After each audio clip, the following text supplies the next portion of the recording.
Okay, welcome back, chat. So today I'm going to start off with is Crimson Desert overhyped? I heard about this by Fleekazoid. I heard about this in I think in one of his earlier videos, like one of the earlier two. I think it was the marathon one. Um, so yeah, this came out like right after I was done with my most recent one. So no, let's watch that. We're going to also do some more. Of course, I'm not going to stop at this, but you know, I was considering doing a playthrough and delaying this video, but I'm like, nah.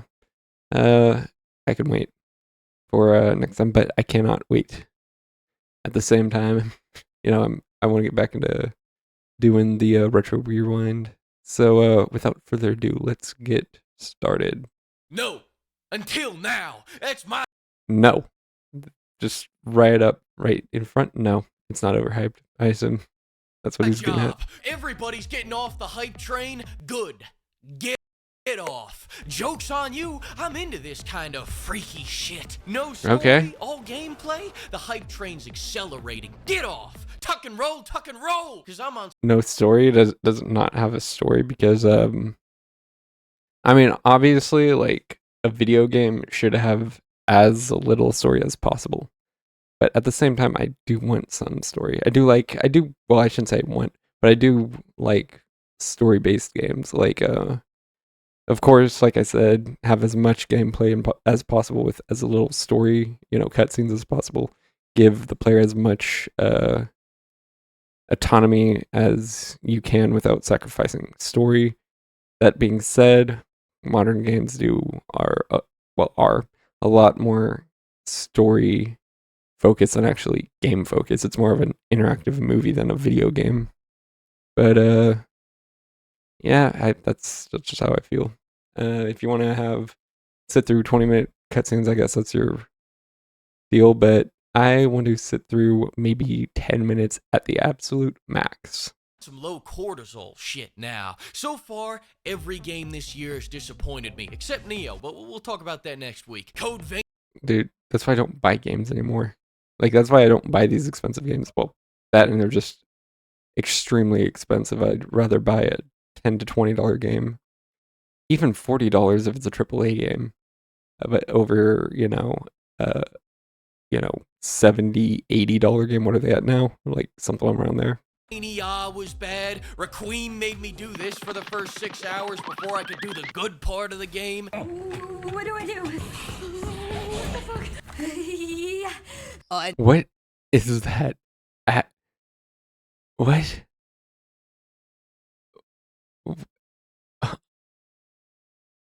They okay. What's with the stutter? Like I'm not sure if I could even call that a stutter. It's just it's not like I it's just like a long drawn out phenomenal acting right there. Phenomenal acting. The third day of Crimson Desert and Lego Batman is all I got left. I can't let the hype train derail. Besides, what am I gonna do? Listen to the opinion of people on Twitter about this game? They say Crimson Desert is ass. Don't listen to Twitter. Listen to the actual reviews. Listen to the people who played the game. Not someone who most likely, hasn't. Then go, oh, but no, AC Odyssey is great. Just say you like playing Butt Pirates with Pythagoras. Your parents won't be any more disappointed than they already are. I can say anything. I mean, yeah, I don't think I can be any more of a disappointment than I already am myself. Yeah, there's nothing I can do to sink any lower. Into this I'm a Twitch streamer. I mean, come on, man. Microphone, Florida, peppercorn, butter. I started reading Berserk recently. I'm getting big Frog and Toad vibes from this one. I'm free will maxing. Crimson Desert looks like the game of the generation. If Okay. Releases came back on the same day Crimson Desert releases. I'll catch the third coming. Flood the Chuck E. Cheeses without me, J-Man. Crimson Desert's only happening once. I'm on some hope core shit. Most new releases are 10-hour games stretched into 1,000 hours. This looks like a 1,000-hour game packed into 100 hours. Yeah, that can't speak for the 1,000 hours packed into 100, but yeah, games nowadays feel drawn out. I think I get this feeling because Crimson Desert was built as an MMO originally, but then they condensed it into a single-player game, removing the cash shop and adding even more content to be unlocked through gameplay instead of MasterCard. You wouldn't catch Tencent doing. Now, follow our party, start your business. Okay. Now, is there any pay to play or anything in there? Or is it actually just you buy the game, you play the whole thing? That if Tencent started doing that, they'd turn into 10 pennies. Give me some. Take it back. My big problem with Isn't 10 pennies still 10 cents? This game is that they want me to think. Everything has been lost in translation. The Koreans did not give us a single tutorial. Good. Is it a Korean game? Like I said, I've just barely even heard about this game, but yeah. Gotta figure everything out. I'm a dumbass begging to be lost. Give me something to overcome other than my boredom. Games these days are so soft, sometimes I'll put a blindfold on and walk a mile into the woods with no GPS just to see if I can find my way back. You know what I'm talking about, Pimp? You don't gotta get hard if you stay hard. But this game isn't even hard. I'm hard. I'm coming into this game like it's Project Zombie or System Shock. The story is gonna be the one I make through the wealth of mechanics at my disposal. But if you're looking for a story, I've got the. But yeah, if I remember correctly, San Andreas does not hold your hand nearly as much as GTA 5. Like, I don't think the map really guides you very well. You actually have to remember, like, the pathing of everything and all that. You have to understand the game map. Where, like, GTA 5, you don't gotta remember anything. I barely remember that map. I feel like even now, I feel like I have a better understanding of the San Andreas map. Which, that's honestly preferred. I mean, don't make it overly tedious, but, like, you want to think for yourself. Like, that's the thing. That's the whole point of playing a game, where you just, like, have the autonomy to be like, no, I want to do this or that or any other thing. Now, of course, narrative-driven games where you go from point A to point B to point C more or less have their place, but especially if this is like a game with a very intentional open world aspect to it, you've got to, like, I think you have to think for yourself. And I think that's good game design. Perfect game for you. You're gonna love it. I keep forgetting what this game is called, but if you look up Lesbian Night, you'll see a lot of better results, and then toward the bottom of those results, you're gonna see something that makes you sad. That's how you know you found it. Why you go by that? You can use Pimp. You're gonna find better results. That's crazy. To get 10% off this big titty shirt? That's the kind of sick that's a great shirt. And I know of that VTuber, so yeah. Into Crimson Desert's combat is what excites me the most. Look at this. I can use enemies like a springboard. I can suplex them off a cliff. I can hit them with a lariat. That looks cool to do. That actually looks pretty cool.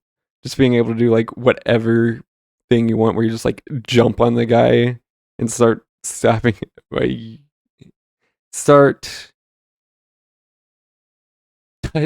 I'm trying to find. I'm not sure what TOS would say to me saying the proper thing, but you basically hurt him until he can't feel the pain anymore. As you can tell, I'm trying to avoid TOS as much as possible.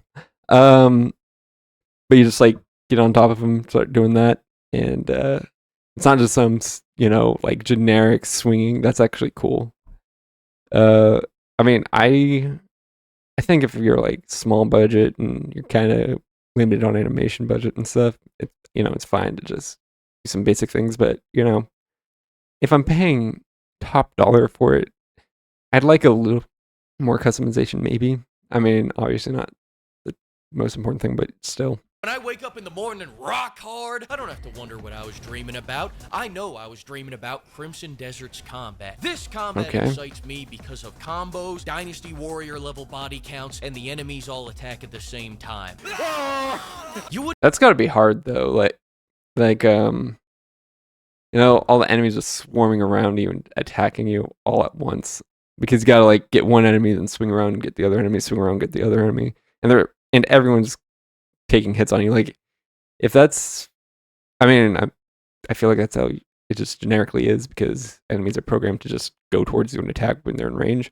But that's like doing like if it's particularly like that, doing something like a 0 damage run, I'd imagine is very, very difficult. I can't believe how many trash control schemes I can forgive when you let me hit an RKO on a medieval knight. We've got early reviewers rage quitting the game because they didn't want to learn combos. These aren't even that hard. I don't think you even know what a bad combo really is. Notice something else? No. I mean, yeah, again, like if you're a casual player, it's fine not knowing everything. But I feel like if you're like a proper reviewer, you gotta have an idea of what you're actually talking about. Because it's like, actually, you know, I can't think of any good examples. I was going to try to like compare it, but no, like me being a food critic when I've never, I guess, tasted food. I don't know. I don't know where that comparison was going, but like, you know, I'm having like some eclair or whatever, you know, French or Italian phrase you want to use, and it's like, this is the first one I've ever tried. Well, I don't know if it's good or bad because I've never had it before. Well, I mean, comparatively speaking. But I mean, obviously not the best example because different tastes, but also video games have different tastes too, so I guess it's a decent example, but it's like, if you have a bad food item for the first time ever, or well, you have a food item for the first time ever, it's bad, and you don't like it, and then you are like, well, this is a terrible thing, don't come here. It's like, or don't have this food. It's like, you didn't try one, you have no understanding of what that food is supposed to taste like. You know, so it's like, go try like 5 other different ones first, then start reviewing it. That way you have an idea of what you're actually talking about. Like, I wouldn't review an RPG game, you know, or well, like, you know, like Skyrim, because Skyrim's actually a lot better than most like that. Or like an MMO. An MMO, like, I'm not a fan of those, you know, top-down or whatever MMOs, really. So I wouldn't review that. You know, just stay in your lane. Or if I am going to review it, it better be something that actually like is like, huh, this actually makes me like it. Health bars in this honky tonk. One of the most annoying things about AC Shadows is spending an Olympiad hacking down each enemy, because that's no rice farmer. That's a level 50 rice farmer. He doesn't wait for the rice to grow. The rice waits for him to grow. Listen, if it's not your thing, more power to you. But beating off 100 guys at the same time, that's the sick shit I'm into. In a fight, all right? Right? In a fight. Of course, pal. Right. Whatever you think is best. You know what else? Patent infringement is the sick shit I'm into. Crimson Desert takes so much from so many different games. It's like those Newground games where you play as Mario shooting strippers. It reminds me of this little game that asks the innocent question, what if Pokemon had slavery? Some are coming to this game looking for a story. Some people should be pushed off for stories. Don't come to me talking about this story bullshit when I'm suplexing a man off a cliff. You want a story? Read a book. True. Pac-Man, great example. You don't play Pac-Man being like, huh, but where's the cutscene where it tells me about Pac-Man's parents? It's like, I don't care. I just want to avoid or eat the ghosts. Bet you shit talk Pac-Man because there isn't enough daddy issue subtext. That's what Miss Pac-Man is for. Now this game focuses on gameplay over story. You mean the game is over 50% gameplay? Or well, the game is over 50% gameplay. I think that's what I said. What did you expect from a game? Honestly, it should be more like over 80% gameplay because anything below that's, like I said, just an interactive movie at that point, where it's like you have like, you know, these 20-30 minute movie scenes essentially, and then it's like, oh, we need to make a decision for like 5 minutes, and then rinse and repeat until the thing's over. Oh, fuck! Oh, man, what am I gonna... Why, God. Most movies don't even have good stories. Let's focus on what matters. I just found out we can play rock, paper, scissors. I mean, technically, you don't need a story in a movie. The story just makes the movie good. But even then, it's like, you don't technically need a movie. It could just be a random assortment of, you know, clips. It could just be a clip movie of some sort.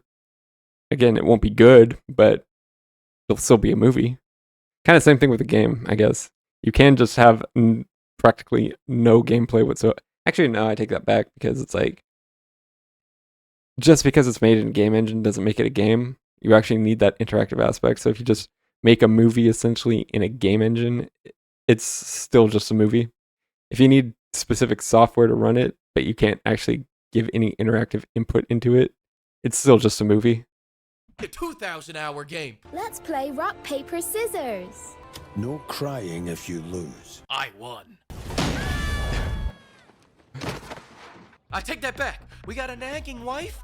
4,000-hour game. Unquestionable. A lot of stuff is wrong with this game. But 3 days after release, they're already fixing all of it. Every last ounce of it. And I know you like Whoa. 3 days after release, they already fixed the day one bugs. First of all, ship it complete. Second of all, given the context of today's industry, that's amazing. That's phenomenal. It takes you 3 hours to actually, or 3 days to actually finish the game versus 3 years with some of them. And I know like every game nowadays has a day one patch, but it's like every game has a day one patch, but most studios have a 3-year completion schedule after release.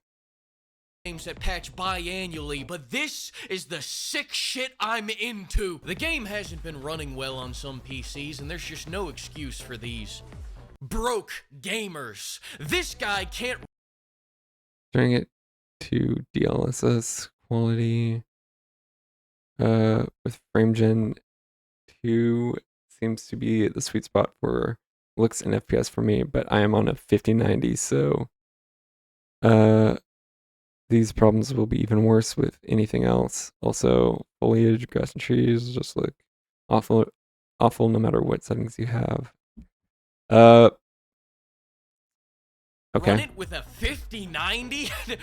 There's your problem. Broke gamer alert, broke gamer alert. You should have gotten your queen to buy you a 6070. Drizzle. Take your $10,000 PC and go play something your junker can actually run. Do you think the Nuvo is going to stop me?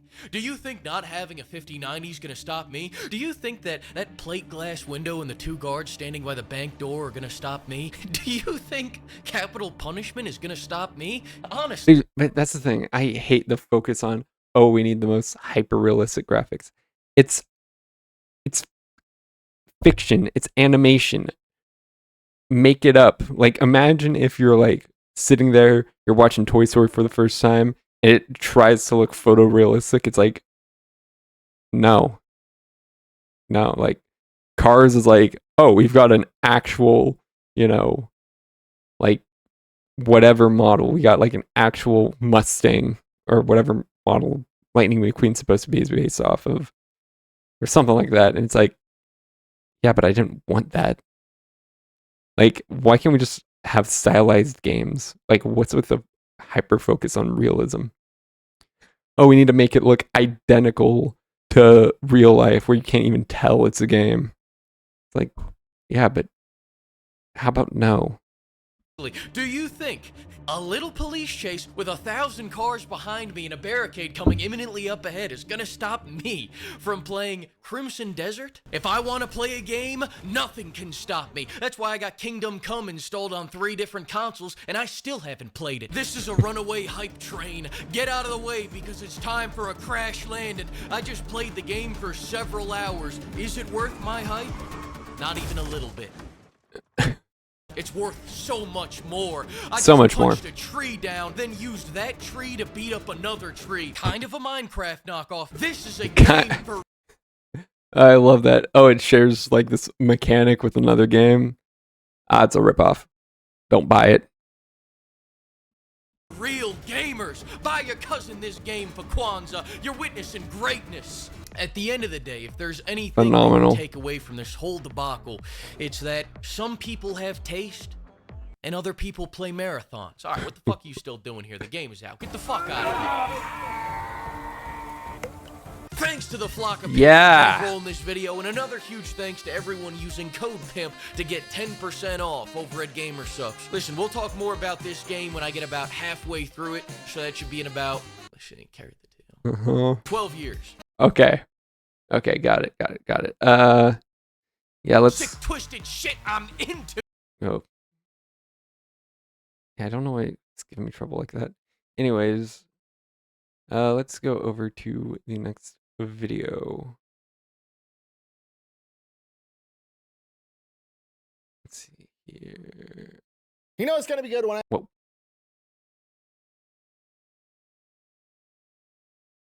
Okay, so let me just go back over to my thing.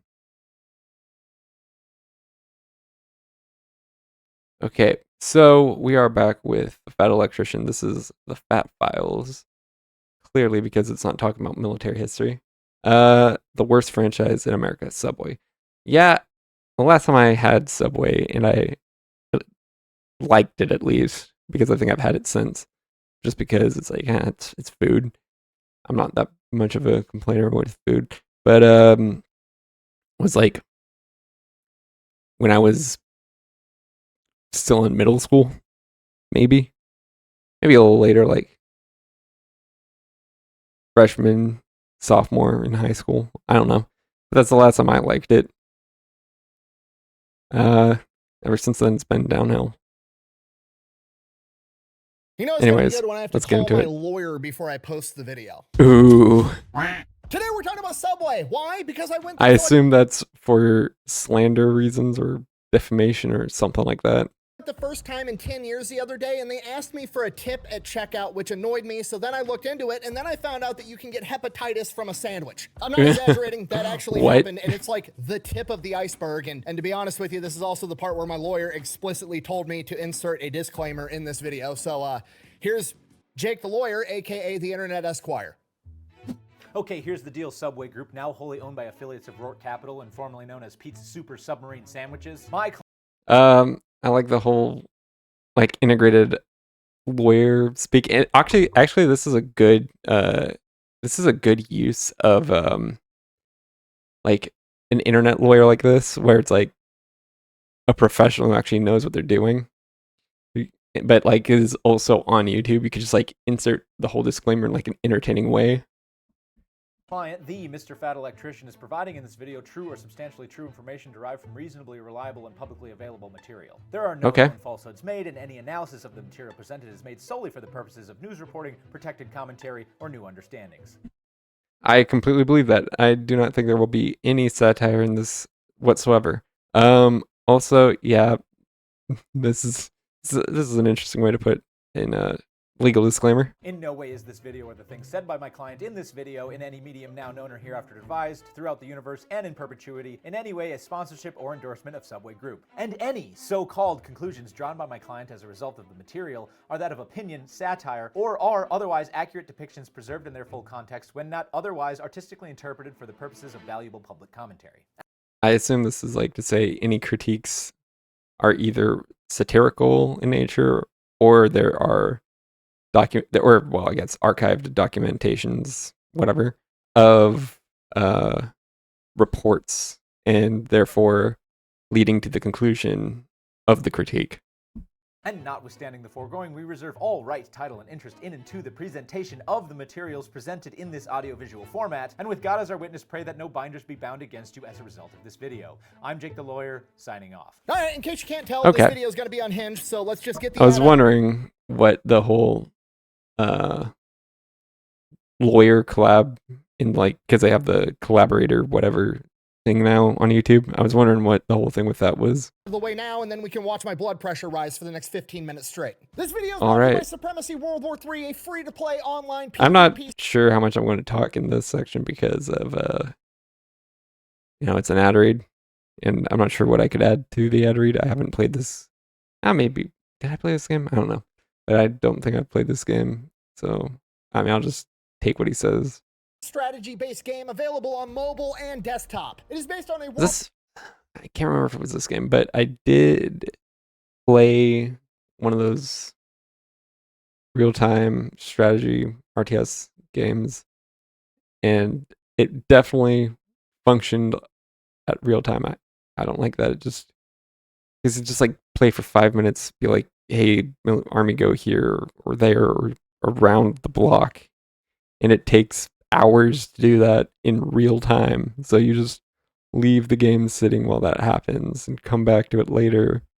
And if you come back too late, the person would have already taken back that land. It's like, can we speed this up? World War III type scenario, which definitely isn't becoming more and more realistic every single day. Not at all. Pick your country and go off to war playing with up to 99 other people. Personally, I'm picking the United States because I enjoy winning. But hey, that's me. You can do whatever you want. You could go play as Iran. Maybe it's fun to lose your entire navy in like 45 minutes. Again. I mean, seriously. Okay. Is that like alluding to the 80s when the Reagan administration did it? A nickel for every single time that a Republican TV star became the president of the United States, and then orcas randomly started wearing dead salmons on top of their heads, and then America destroyed Iran's entire navy in like a day. It is. I'd have 2 nickels, which isn't a lot, but that's a really weird coincidence. Also, yes, I called that. They also just released their Hold new up, what Optional did he Lot, call? That's a really weird But it's strange it happened twice. coincidence. Also, History repeats itself. 1988, America has a TV star Republican for president. Orcas start wearing dead salmon hats. America stomps the entire Iranian Navy in 8 hours after they've ground, I assume, in Operation Praying Mantis. America has TV star Republican for president. Orcas are back in their hats. Pending. We'll see about that one. yes, I called that. They also just released their new officer update where you can unlock elite commanders that give your entire country unique abilities and powers and power-ups. And if you use my code... Yeah, I think I actually have played this game. I'd recognize like the graphics for like, how many units you have and stuff. you're going to immediately unlock... Again, not my favorite. a free railgun, giving you a huge advantage right out of the gate. So go check that out. Let's get back to the video. All right, story time. I used to go to Subway every single day my junior, senior year of high school, and the entire time I was in college, I pretty much exclusively survived off of Subway and protein shakes. And this is back in the day when that Jared from Subway guy that lost a bunch of weight was still in every other TV commercial and plastered all over billboards all over the country, and footlongs were $5. So when Yeah, how'd that work out? Someone want to remind me? I went into Subway the other day for the first time in Also, yeah, that was like, what, 15, 20 years ago? Subway. So, like, that's the thing. He got like the good end of Subway where it was like actually tasted like it might be healthy. I mean, obviously it's not. It's fast food, but at least it tastes like it could be. like 10 years. Now it tastes like absolute trash. I was expecting the price, probably went up a little bit. Inflation, everything going on. It's probably not $5 anymore. That's fine. I go in, I have my sandwich made, I get to checkout. My sandwich was like $19. They said market price. So right out of the gate, there's some sticker shock, but immediately I'm looking for silver linings. I'm like, okay, Subway's probably one of these companies that has like a pretty high minimum wage for their workers, and that's what's going to justify the price of the sandwich. It's actually one worker that, you know what, that's fine. And then the cashier does the classic swivel the fucking tablet around, asking me how much money I want to leave for a tip. Oh, you motherfucker. You're a fast food worker. You don't get tipped. That's for the dine-in. Like, that's the thing. It's like, now you want to do all this. It's like, you're fast food. Fast food historically isn't tipped. They're paid a minimum wage or whatever. Maybe if the company's generous, like In-N-Out or something, they'll give you a little more. Throw on like $5, $10 to the wage to make it more enticing, and it's done. Like, that's the thing. You're not. Immediately, I cave to societal pressure because I don't want this young lady to think I'm an asshole, so I leave a tip, I grab my... I don't care. You're not a dine-in restauranteur. You're not providing particular service to me. You're just doing the bare minimum of, hey, give me the food. Here's the food. I'm gone. I'm not going to tip for that. Sandwich, I go eat my sandwich. While I'm eating the sandwich, I'm just stewing. Like, I don't think I should have to tip the people that work at Subway. Not because I don't think, they provide a service, they did a good job, or, they deserve to make more money. They do, that's fine. But the company should be paying them more fucking money. I just paid 300% more money for my sandwich. Pay your employees more money. I understand Subway's a restaurant and like you tip people that work at restaurants, but it's not like I sat down, a waiter came out, took my drink order, took my food order, brought me my food. There was no exactly. Like a dine-in restaurant, the waiter's doing a lot of work, which I think it's also BS because I think the tip has to be split when it's like it's the waiter doing all the work. It's at least for the guests. Maybe give like a small percentage to the cooks for preparing a good meal, but yeah, at least in a dine-in restaurant, tipping makes sense because it's like, oh, I thought you did a good job. All right, I thought you did a good job, so I'm going to tip you for that good job. For a job well done. Of course, I don't think it should be 20-30% of the sticker price, but whatever. Service involved, okay? I stood there and told you how to make the fucking sandwich. Exactly. I was the project manager on this sandwich, okay? As far as I'm Where am I getting tipped? I told you what to do. When am I getting my money? concerned, I'm part of the team. Part of the ship. Part of the crew, part of the ship. At this point, I become convinced Exactly. at some point in the past 10 years, all the big wigs at Subway got together in their headquarters in some secret underground layer underneath the volcano or wherever Subway's headquarters is, and they had a meeting, and in that meeting, they were like, okay, guys, we need to pay our employees more money. Option A, we can raise the price of the sandwich 300% and pay our employees more money. Option B, we can raise the price of the sandwich 300% and then we can add a tip screen. That way, when the employees are mad they're not making enough money, we shift the blame from us to the customers. Okay, I'm Right. sorry, you don't get to charge. Yeah, and that's another thing is like, okay, because that, let's say 300%, like you said, yeah, that's all going back to the business. So then the employees get disgruntled at the customers because customers aren't tipping, and it's like, go to your employers, ask why their sandwich is so much more expensive, and you're not receiving anything in return because of it. Don't come at me like I'm supposed to be obligated to tip. Me 4 times as much for a sandwich and then also try to paint me as an asshole to the high schooler behind the cash register. It's not going to happen. So now I got to... I mean, nowadays it ain't high schoolers anymore. So, I mean, now it's like, 30-year-olds because the job market's garbage. everything, I start digging into Subway. What is... Grab a shovel. So once upon a time, 1965, there's a 17-year-old kid named Fred DeLuca, and he wants to go off to medical school, but he doesn't have enough money to pay for it. So he's like, hey, my family has this rich friend. He's a nuclear physicist. He's got all kinds of money. I'm going to go to him and ask for his... Ooh, that's very impressive. Man, people just know the right people sometimes, don't they?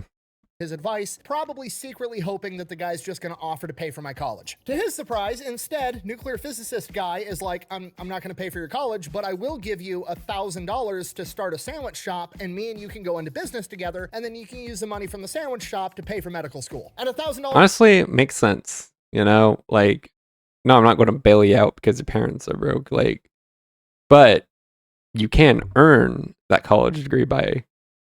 I will give you money to help you earn the college degree, you know. I think that's a perfectly reasonable compromise. In 1965 is like 20 grand today, so not an insignificant amount of money. So they open up Pete's Submarines, which is the original name for Subway, and for the first couple of years, they don't really make any money, and a humongous problem they have is people keep calling to order pizza. Because apparently Fred DeLuca in all the radio advertisements has a thick New York accent, so when he says Pete's Submarines, what people hear is Pizza Marines. So rather than learning how to say Pizza Submarines, he's like, fuck it, we're just gonna rename the restaurant Subway. From here, they start like breaking even, they're making a little bit of money, but like it's nothing to write home about. He's not gonna be able to go to medical school anytime soon, and he's like, okay, hear me out, I've got an idea. We're not really making any money with this submarine shop. What if we double down and open a second submarine shop?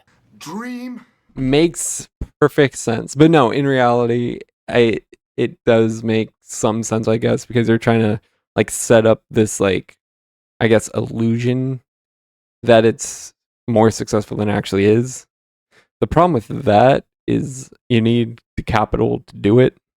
Now, of course, rich friend, but still, I bet you thought it was going to be the double it clip. Is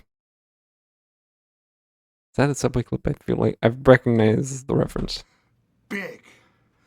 Right? Basically, he uses reverse psychology into tricking people to come in to eat these sandwiches, because when he opens up a second location, people are like, oh my God, they're opening up second locations. They're expanding. They must be delicious. And he starts getting more business. Some of the best. Exactly. The problem with, like I said, the problem with that is you need money, but I guess when you know someone with a lot of money who's actually a business partner, you can do that.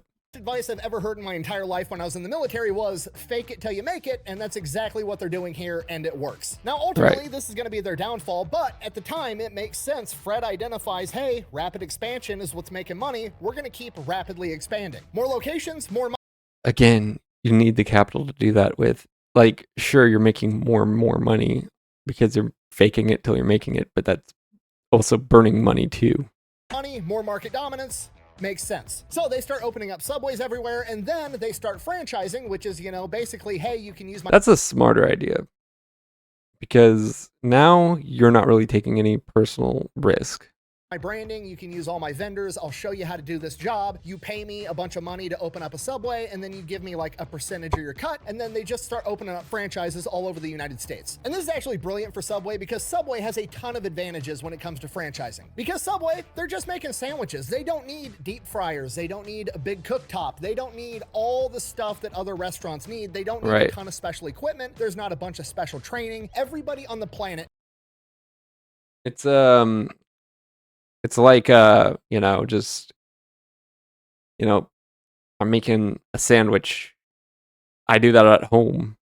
I can make it here too. Actually, give me 1 second.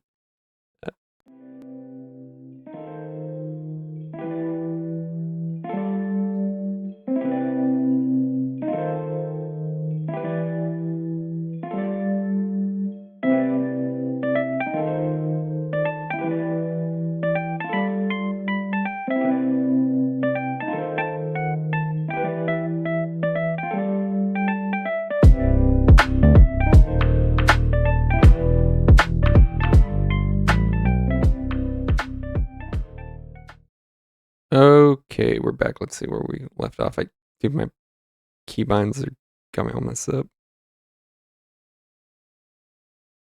Let me see, where were we? Fake it till you make it, and it makes sense. More locations, more money, more market dominance. Basically, hey, you can use my branding. You can give me like a percentage of your cut, and then they ton of advantages when it comes to franchising. Okay, here we go. Subway, close enough. They're just making sandwiches. They don't need deep fryers. They don't need a big cooktop. They don't need all the stuff that other restaurants need. They don't need a ton of special equipment. Yeah, because it's a sandwich place. It's literally just bread and maybe some refrigeration for your like meats and certain vegetables and lettuce. That's pretty much it. And then, like, of course, you got like chips in a Subway, some cookies, maybe. But yeah. There's not a bunch of special training. Everybody on the planet knows how to make a sandwich. So the overhead to open up a new restaurant is extremely low. The amount of training you have to give employees is extremely low. And the amount of space that you actually need to have a functioning Subway is also extremely low, because again, they don't have ovens and deep fryers and all that other shit. Which also means that it's really cheap to start a Subway because there's not a lot of overhead. So you could open up a Subway for like $150,000 to $200,000, where competitors like McDonald's are like $2 million to open up a McDonald's. Also, like, McDonald's tends to have their own freestanding locations. I feel like Subways, they just go into a pre-built place, throw together the branding, maybe tear down a wall or two to make room for their equipment, and call it a day. So, which again helps even more with all of that, because not only are they not buying too much specialized equipment, they're also not going in and buying up land and all that mess. And this is where Subway's fixation with hyper expansion starts to bite them in the ass, because again, that's all they care about, just more Subways. More Subways is the answer. More Subways equals more money. Typically with a franchise, the franchising company like Subway or McDonald's is committed to making sure that their franchisees, aka their restaurant locations and their owners, are successful. There's a lot of ways that they do this, and one of the big ones is typically having territories. So like Chick-fil-A or McDonald's will look at a city and be like, okay, this city has one McDonald's, it's big enough for 2 McDonald's, but we're gonna stick it on the other end of town so both of these franchises can be successful.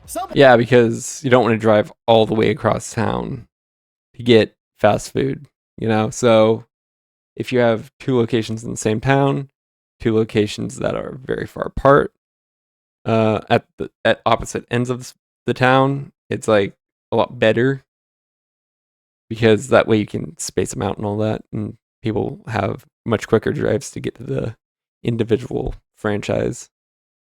Subway, on the other hand, doesn't appear to give a shit because remember, all they care about is having more subways. More equals more money, so they don't care how close they get put together, and there's subways across the street from subways all over America. I'm not exaggerating. In my small town in Iowa, there's 3 subways, and 2 of them are in the same parking lot. One of them is in Walmart, and the other one is like 200 yards outside the front doors of Walmart as a standalone subway. So obviously, they're cannibalizing each other's profits. They're literally competing with themselves. And that's not even the worst part. The overall franchise agreement, I've looked into a lot of restaurants to have franchising. This is the worst one by far. I would be shocked if it's not the worst one on the planet. Not only yeah, that doesn't sound good. if you open up a subway, will they let somebody else open up another subway right across the street and cannibalize a lot of your profits? Again, not great. They also have like the highest franchise fee that I've ever come across at 12.5%, and a franchise fee is taken from gross revenue, not gross profit, meaning before So yeah, before you even take out the losses of, you know, like paying employees, maintenance on what machinery they do have, because Subway doesn't sound like they have too much, you know, any taxes and all that you got to pay. They're already putting a fee on you. That is such a terrible way to do it. You don't, don't put fees on top of gross revenue that has yet to, you know, subtract all the costs.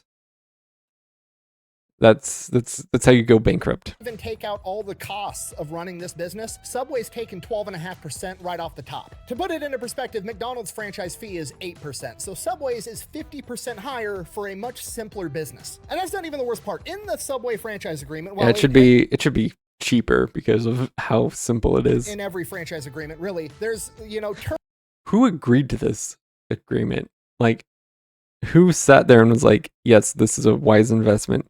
Huge franchising fee that is taken out before all the expenses are calculated. Having to compete with other people across the street that are part of the same brand. It's like those two alone would be like, yeah, I'm out. Terms where you can revoke somebody's franchise. Basically, like if a McDonald's or a Chick-fil-A isn't living up to the McDonald's or Chick-fil-A name, they can take away the name so you're no longer a McDonald's or a Chick-fil-A, so you don't ruin their reputation across the entire country. And that makes Subway sense. has the same thing. That's fine, but theirs is intentionally broad, and they can basically take your location from you for a wide variety of reasons, and they've been taken to court multiple times, being accused of nitpicking minor stuff to take over very profitable locations, including in 2005 when they So is this like a strategy of they'll seize the location and make it a corporate owned location because it's, you know, very profitable?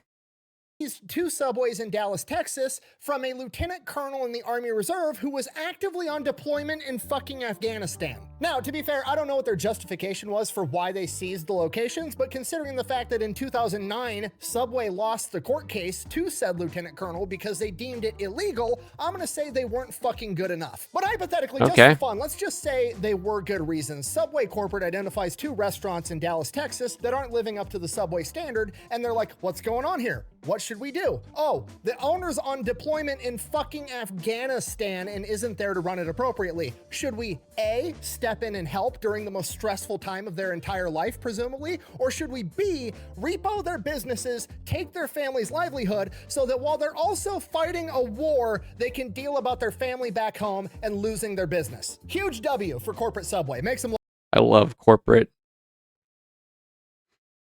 I love publicly traded corporations so much.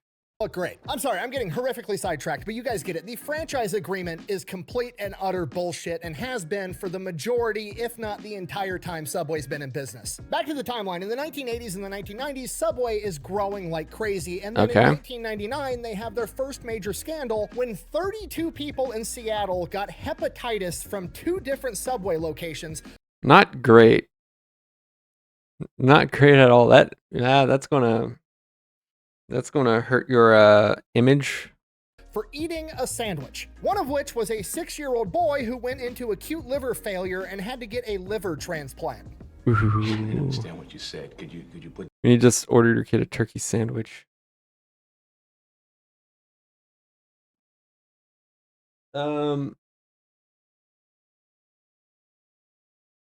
Yeah, that's not a good look.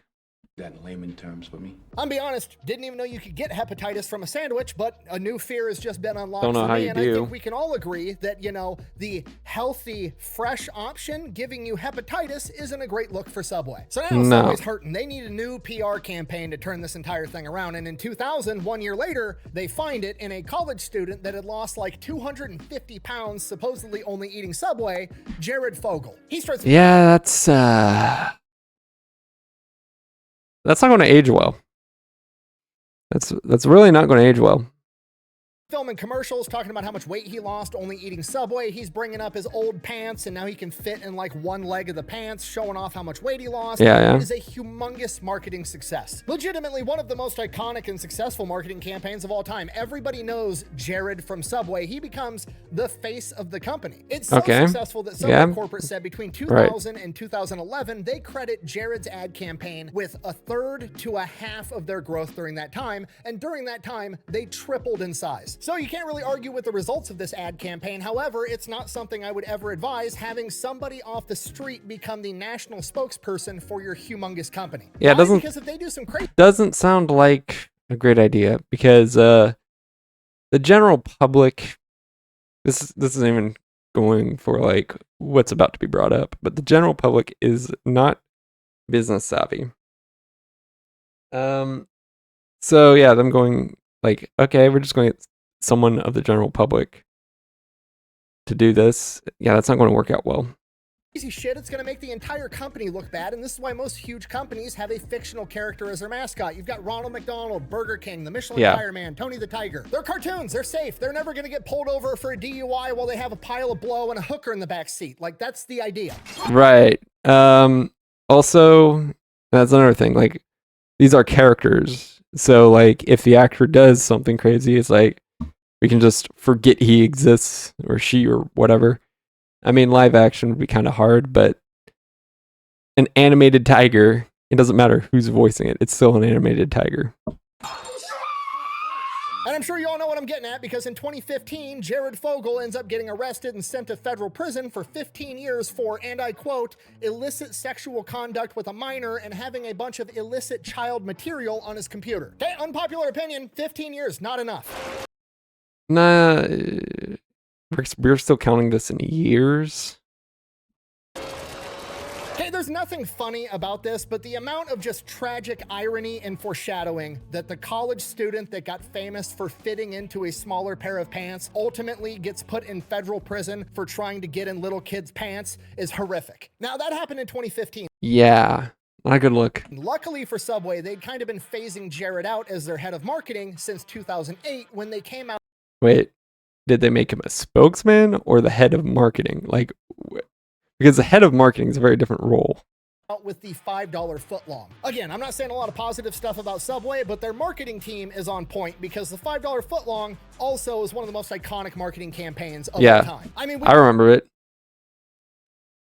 I remember it going away in like, what, 2017, 2018, when you couldn't do that anymore because inflation. We all know the $5 footlong jingle. $5 footlong. Now it's like $15 foot long. Let's go. And that's the thing. That's a national advertisement. So like, because I think the way it works is like usually like when you don't have those kinds of deals, you know, especially as long like the way they did it, you know, you'd have like, you know, California is like, because it's a very expensive state, it's like like $7, while in, Idaho, where the minimum wage is like 5 cents, it's, like $2. Where when you're doing $5 foot long, it's like, that's a national advertisement. Like, you have to honor that in expensive states and cheap states, all that. The only jingle that's ever been made that's better than that is J.G. Wentworth, and I don't even know what the fuck J.G. Wentworth does, but I will know his song till the day I die. Yeah, that song is also a lot more annoying. It's memorable, but not in the same way. So the Subway $5 footlong absolutely dominates. This came out in 2008, right when, the housing market crashed, the economy's in the tank. You could go and buy a footlong sandwich for $5. People loved it. Well, Right. most people loved it. Pretty much everybody loved it except for the franchise owners, because the franchise owners were like making little to no money. Some of the sandwiches they were even losing money on at the $5 price point. But they have to do Okay. it because Subway can set the prices, and if they can't set the prices, they can at least advertise the fuck out of it so everybody that comes into your Subway expects a $5 footlong. True. And then once you've already made Like, yeah, that's the thing. Like, if Subway corporate's saying $5 footlong, you go to a franchise, even if Subway doesn't have the authority to, force you into the $5 footlong, you still have to do it because they're going to be like, oh, I'm here for the $5 footlong. And it's like, oh, we're not a compliant franchise with that because, we live in California where it's super expensive to do anything and all that. And so they're just going to be like, okay, bye. Never mind. it and they're mad that it's not $5, what are you going to do? Throw it away? You're going to sell it for $5 and save what money you can. I don't know what you're Right. thinking. Why would Subway... You're going to take, and that's another thing. If you've already got the sandwich made, you're going to take the marginal loss over the complete loss. Be willing to make a $5 footlong if they're not making money on it. Oh, that's simple because Subway corporate doesn't give a fuck about its franchise owners. At least Right. that's what it would appear to be, right? They're screwing them over left and right. And Subway takes 12.5% of their gross revenue, meaning not profit. So they're taking 12.5% of that $5, even if it costs them $6 to make it. Subway corporate is still getting paid. Fuck the franchise owner. And this is kind of the peak and then the downward slide of Subway because the controversies just keep coming after this. It's almost like when you go over your franchise owners, when your franchise owners can't afford to, stay in business, and therefore you're kind of strong-armed into having to degrade your product. It's not going to work out for you. First, they get busted because the footlongs aren't actually a foot long. People are walking in with tape measures, measuring them. They're 10 inches, 11 inches, not 12 inches. Okay, and I'm going to kind of defend Subway on this one because this is a stupid complaint. It's a piece of bread. It's a like approximation. Who cares? I'm sure they wouldn't be complaining if it was 13 inches. It's the same amount of dough. They just didn't stretch it out enough before they put it in the oven. Right. It's the same amount of bread, the same amount of calories. You're getting what you paid for. And that's really all Subway had to say. It was like, hey, sorry, the employee didn't stretch the dough out long enough before he stuck it in the oven. But that's like saying a pizza has a radius of this. This pizza has a radius of like or diameter rather of like 28 inches, and it's like a super XL pizza, and it's like, whoa. It's 27 inches. It's like, okay, so that employee on that piece of bread, or it's uneven or something like that. So it's not perfectly, 28 inches or whatever. And it's like, okay, so that employee didn't stretch it out perfectly. We still took like an 8-ounce or whatever ball of dough and, rolled it. It's like, it's still the same size dough. The bread is still there, and everybody would have been like, oh, that makes sense. That's cool. Do you think that's what Subway did? No, because they're incompetent. Absolutely not. Instead, they released an official statement on their Facebook that says, and I quote, with regards to the size of the bread and calling it a footlong, Subway footlong is a registered trademark as a descriptive name for the sub sold in Subway restaurants. That's a terrible argument because now you're setting yourself up for like misleading advertising. Just say you can't universally make something perfect like that, perfectly dimensioned. This isn't like a mass production, like, I can't think of the word. It's not like mass production, like cast, where it's like you pour something into a mold and you make it the perfectly dimensioned product it's meant to be. It's like, no, you're not pouring the dough into a mold and then like some wet dough into a mold and then like perfectly skimming the top and all that to make sure it's the perfect dimensions. It's like, no, you're taking the dough, you're rolling into a ball, stretching it out, throwing it in the oven and calling it a day. And not intended to be a measurement of length. Translation, just because we call it a foot long doesn't mean you can expect it to be a foot long. That's just what we call it, you fucking idiot. Yeah, that Facebook post went about as well as you'd expect. They ended up taking it down. I mean, yeah, first of all, you're expecting it to be about a foot long. I think if they call it foot long, but they make it 6 inches long, a very huge difference, then yeah, that's a problem. But having a 1 inch, 2 inch difference, maybe some are, again, 11, 10 inches, some are like 13, 14, maybe some are 11 and a half or 12 and a half, whatever. It's like, that's not a problem. Like, of course, they're not going to expect it to be a perfect foot long. However, at the end of the day, when you call it a foot long, you're expecting it to be around that length. And the discrepancy is due to just the individual stretching out the dough. Balls to be like, we call it a foot long sub because we call it a foot long sub, not because it's 12 inches long, and if you interpret it as that way, you're dumb, is insane. To be fair though, a 2x4 hasn't been a 2x4 since like 1960 and nobody seems to care. Probably because the lumber companies don't scoff and look at you like you're a moron if you expect a 2x4 to be 2x4, but whatever. So then Subway loses their damn mind. But hold on. I don't expect it to be that significantly smaller, especially compared to 1920. To care. Probably because the lumber companies don't scoff and look at you like you're a moron if you expect a 2x4 to be 2x4, but whatever. Right. So then Subway loses their damn mind. They think they have trademarked the phrase foot long in regards to sandwiches, even though a foot long to them doesn't mean 12 inches, which ultimately leads them to suing Casey's gas station, which I've done a video on. My favorite pizza on the planet is Casey's gas station pizza. Okay. They file a lawsuit against Casey's because Casey's also makes sub sandwiches, and their 12-inch long sandwich they call a foot long. So Subway tries to sue them for trademark infringement on a fucking measurement. A measurement, a descriptor. You're not going to win this, or at least if you do, I have serious concerns for, trademark law, because it's like, that's the thing. This is a descriptor. There's like a reason you can't trademark a single word like, car. You can't like trademark, sports car, because that's a descriptor of the type of car.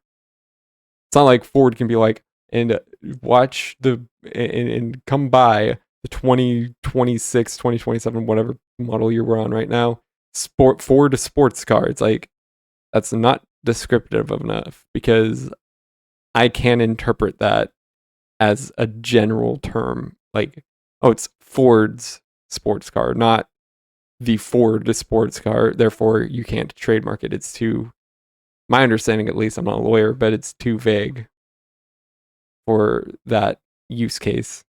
That they don't even abide by. Do you understand how fucking insane that is? That'd be like if I opened up a milk company and I sold, quote, gallons of milk, and I trademarked the phrase gallon of milk, and then I only sold you 3 quarts of milk, and then I turned around and sued the motherfucker actually selling you a gallon of milk. It's insanity. Right. Obviously, they lost this fucking lawsuit because duh. So Subway's on its down slump, and then they just lose all credibility as being healthy in the coming scandals. Buh! What do you mean it's not healthy? Jared lost 250 pounds doing it. Buh! Sure he did. Sure he did. Even if he did, this is probably a different Subway style than before, because Subway to me does not taste the same as it did, 7-10 years ago. Jared lost a bunch of weight because he was eating 2 6-inch subs a day, and they were mostly vegetables. He was eating like 1,200 calories. You can eat 1,200 calories of literally fucking anything, and you're going to lose weight. If you eat 1,200 calories... Yeah, because 1,200 calories is so little that you could eat McDonald's and you're going to lose weight, because it's just... That's the thing. The body only says, oh, here's calories taken in, here's calories I can burn, I'm going to do that. calories of Slim Jims and M&Ms, you're gonna lose weight, especially if you're doing a bunch of cardio chasing children at a playground like that sick pervert. In 2017, I shouldn't be laughing, but that's just the absurdity, just the image, like Jesus. I like dark humor. I'm obviously I'm not saying do that, but yeah, just like Jesus. CBS, the news network, decided they were going to conduct a little study on Subway chicken. They went, they bought a sandwich, they took the chicken, took it to a lab, and found out that the chicken that Subway sells is anywhere from 42% to 53% chicken. So what, they just like, because I assume they present it as like an actual like slice of chicken. So what, they just ground up chicken, mush it with other stuff, and then form it back into the part of the bird it's supposed to look like and say, here you are, here's a totally normal chicken breast or something like that. Like, sure it is. Okay, I believe you with no further questions. And that's the thing. I'm sure you can peel it together and, or peel it apart and it doesn't actually peel apart like you'd imagine a chicken would. Like, that's the thing. Like, you go to McDonald's, you get the chicken nuggets, which are mushed, right? You break them apart. They're not breaking apart like a whole chicken being broken apart. They're breaking apart like mushed chicken. What the fuck is the rest of it? Wait. Let me like guess. You go to another place with like actual proper chicken tenders or whatever. They peel it. It peels apart like a chicken. Blah blah blah. So yeah. It's like Trademarks whatever. the term chicken breast, and now if anybody assumes that a chicken breast is made out of chicken, we're obviously fucking stupid. Is that what it is? Thankfully, no, they learned their lesson. They did not go that route again. What they did was they're like, okay, we're fucking up. We're gonna make sure that the chicken is actually 100% chicken. No, I'm just kidding. They turned around and tried to sue CBS for malicious news and took them to court, and they lost. Again. Because as it turns out, it's not illegal to tell the truth. There is no way. Not in America, at least. I've heard something like in like Asian countries, even if the reporting is truthful, you can still be charged with defamation. And I think I've heard like most, if not all, Asian countries, you can actually go to jail for defamation. So yeah. In hell, that I am going to say. Hold up. What did the thing say? Meanwhile, current day justice in regards to certain island. There is no way in hell that I am going to say. Yeah.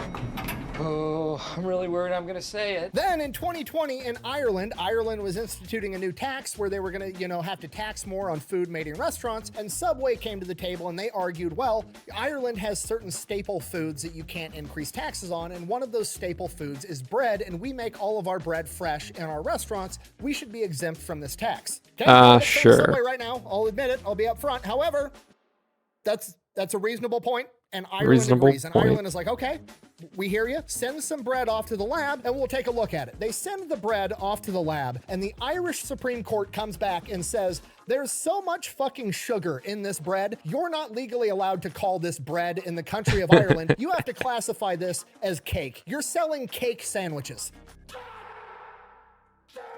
Honestly, I do like the idea of that, at least. I think in America it's like the same thing with ice cream. You like have to have a certain ratio of cream or something in order for it to be legally distinct as ice cream. I think that's a good call there, because it's like it helps distinguish, like, yes, this is in fact the product that you claim it is. And all of this just keeps coming out one after another after another. It's promoted by a pedophile. The franchises aren't making money. The foot-long sandwiches are only 10 inches long and they're not bread. They're made out of cake. Half the chicken inside the chicken isn't even fucking chicken. Obviously, it leads to the public perception that Subway isn't that fucking healthy. And while all this is going on, they get rid of the $5 footlong and jack the fucking prices through the roof and then add a tip screen at checkout. Needless to say, Subway's in the fucking... I mean, they were already losing money with the $5 footlong. I think, at least now, in this scenario, the franchisees aren't getting as fucked over because Subway's actually allowing them to, price the sandwiches accordingly.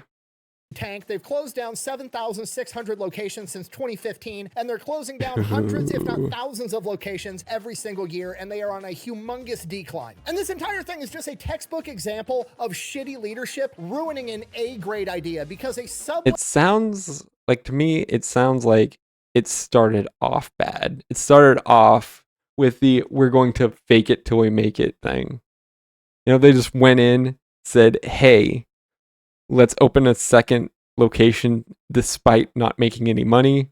We'll make more money because we'll look more successful. And then it just was a domino effect of increasingly growing the brand. Franchising, which of course is not a dime on Subway corporate. It's a dime on the franchisee. So that's a great idea until you realize they're doing 50,000 franchises a year. Of course, that's exaggeration, but yeah, that's not how that works. That's not going to work out either. Anyway, A franchise was a golden idea, a brilliant idea. Super cheap to start up, didn't need any specialized equipment. Everybody that knows how to breathe and chew bubble gum can learn how to make a sandwich in like 5 seconds. It was so easy to make a ton of money. But instead, Subway corporate was like, we're gonna make as much money as possible and fuck over all the franchisees, even though they're on our team. All they had to do was be like, hey, we're gonna structure this in a way so that the franchisees are winning, then we're gonna win, and everybody's gonna fucking win. But no, they took the easy way out to make as much money as they could, as fast as they could, and they didn't give a shit about anybody else, and it tanked the entire company. They ended up selling to Rourke Capital in 2024, which owns Jimmy John's and Arby's and a bunch of other restaurants, so hopefully a lot of this bad leadership stuff is gone already, or if not, it's getting fixed. Probably not. Selling to what I assume is a private equity firm, it never doesn't usually work out well. Phased out. Also, I've talked an outrageous amount of shit in this entire video, so I want to take a minute and just be like, hey, I understand if you're mad at Subway right now too. I am as well. However, your local Subway branch probably isn't owned by Big Subway. It's probably owned by somebody in your community that's just trying to make a living making sandwiches, and don't take it out on them. It's not their fault, and they're probably a lot more mad at corporate Subway than we are. Trust me. Thank you for watching. Best way to support the channel is go buy some merch, maybe drink some Echelon. Links for both of those are over at thefatelectrician.com. Is it quieter? Out. You got little Don't after. forget to go check out Supremacy World War III, unlock your railgun, and go conquer the British. It's what George Washington would have wanted. Anything else? Nope. Okay, that was Smart as a standalone Subway. That was also a good video. So yeah, I think that will be all for today. Again, these reactions not too long. Let's have a look here. What's all good here? Let's see what we got going on. Yeah, just give me 1 second here. Let's organize like that. Okay, yeah. So tomorrow I am going to be back with the retro rewind content. And so yeah. Anyways, what we got going on here? So yeah, obviously this is going to be made into its own video or 2 videos really, for the second YouTube channel. So go check all that stuff out in the description. Yeah, my description has second channel. So yeah, those are going to come up next week. I think I'm going to do Tuesday and Thursday schedule for those. So yeah, go check that section or that part of my content out. And so yeah, just released a video today actually. To kind of align with this, but I think my regular schedule is going to be Tuesdays and Thursdays moving forward. So tomorrow will be gaming. And so yeah, maybe I'll see you on YouTube, or hopefully YouTube comes here. But so till next time, I'll see you then, and goodbye.